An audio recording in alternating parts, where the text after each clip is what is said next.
So this is a highly requested tutorial. It is how to count the amount of visitors that are online on your website.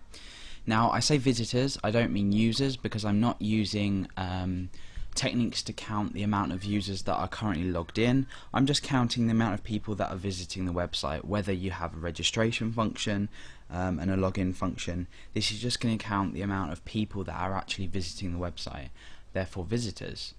Basically this is the layout of it. It's very simple. Obviously I'm going to allow you to or code it to allow you to place it anywhere on your site, and then in context here's the code. Just browse through it quickly. It's pretty simple. We're using some session functions. We're obviously opening up the directory of the path which the session data is saved.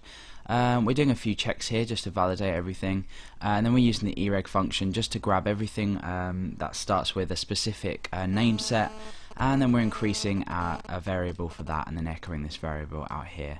So it's pretty easy. If you haven't come across anything like this before, you haven't used the ereg function or haven't opened directories or read directories, this might look a little complicated, but as I follow through with the code, it will probably all make sense. So I'm going to pause the video, wipe this, and we're going to start from the beginning coding this out.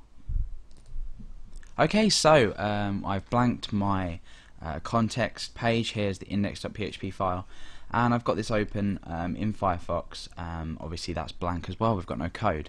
So we're going to get started. Now as we're dealing with sessions, we need to use the session start function. This just sets everything up, allows us to use sessions on this page. That needs to be used on every page that you include a session.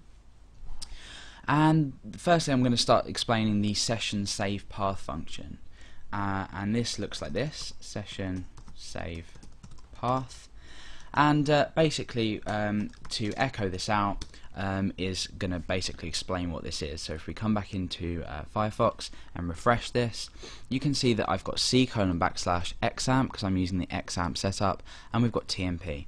So that means temp. We've got our temporary directory for files stored on the server. So things like when we're uploading files, obviously when we're saving sessions, just things like that. It's a temporary directory for everything to go. So we know that this is the specific session save path. So we know that session data is saved here. So we need to find some way to manipulate this and find out how many sessions have been saved at the current time. And to do this, what we're going to do is we're going to use a handle to open a directory.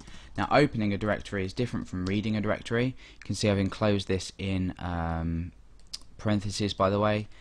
It would look like that without, and then what we're doing is we're just shoving this in here. It's up to you whether you put this in a separate variable. I could do that now, just session path I could call it, and we've shoved that in there, and then we can obviously take this here, copy that, and paste it inside there. So however you want to do it, it really doesn't matter, as long as you've got your handle set up inside a variable. The next thing we want to do is we're going to loop through this open directory function and read the directory, assigning each file to a variable. As it's a while loop, it's going to loop for each file present in this directory. We'll set up the skeleton for our while loop first. Let's just come down here. So we've got two curved parentheses, and then we've got two curly parentheses, so curly brackets. And the while condition inside here is file equals read directory this time, and then that's obviously going to be the handle. So basically what's happening here is we're assigning the variable, we're assigning this value, so we're reading the directory here, so we're reading every file and assigning each file to this file variable here that can be manipulated inside our loop.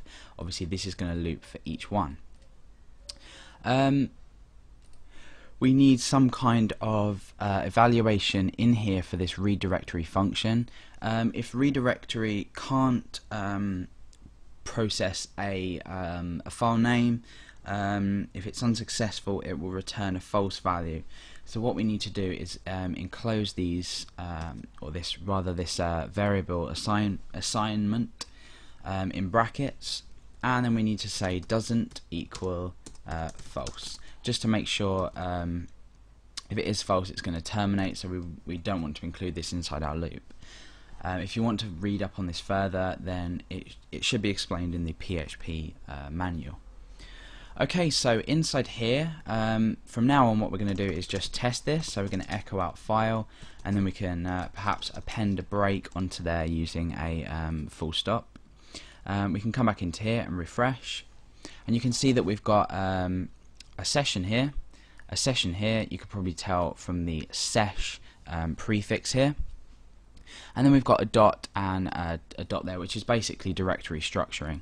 What we need to do is we need to not include these. It's just going to perhaps speed up our script a bit, just maybe look a bit more tidy, just be a bit more professional, if not speed it up.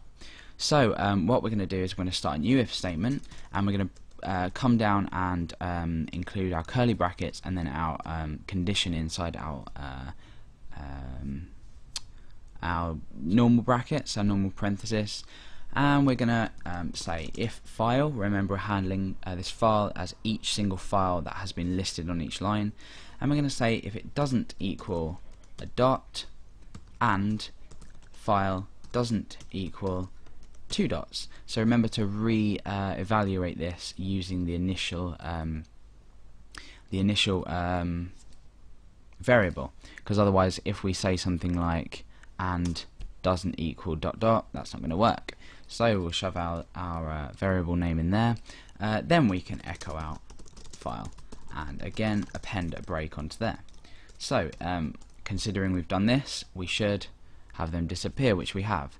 So now we've got these three things. We've got a .tmp, which is nothing to do with what we need to take into consideration, and we've got two session files here. So I'm running a bit out of time, running a bit short of time. In the next part of the tutorial, obviously we're going to count these out using the ereg. I'll explain the ereg function, and then we can display the amount of visitors online to the user. Okay, so join me in the next part and we'll go through that. Thank you.